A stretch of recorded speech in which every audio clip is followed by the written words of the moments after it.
Sa harap ng puspusang paghahanda para sa State of the Nation address si Pangulong Ferdinand R. Marcos Jr., patas ang pambansa, nais ng Pangulo na buksan sa lahat ng mga nais sumaksi sa kanyang pag-uulat sa bayan. Si Mela Lesmora sa sentro ng balita.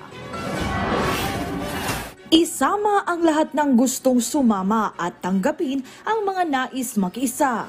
Yan ang bilin ni Pangulong Ferdinand R. Marcos Jr. sa pamunuan ng Kamara ukol sa nalalapit niyang State of the Nation address sa July 22.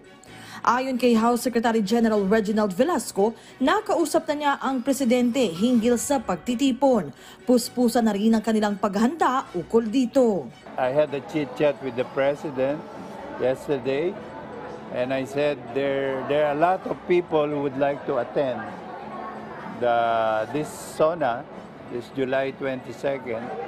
And he said to me, accommodate all of them. We have received a lot of interest, no, from all sectors, government, private, NGOs, to attend the SONA. So we will try our best to accommodate all of them.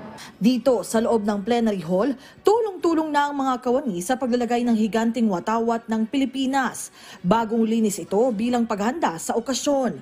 Sa mga hallway naman, patapos na rin ang pagpipintura at paglalagay ng tiles. Para mas malamig,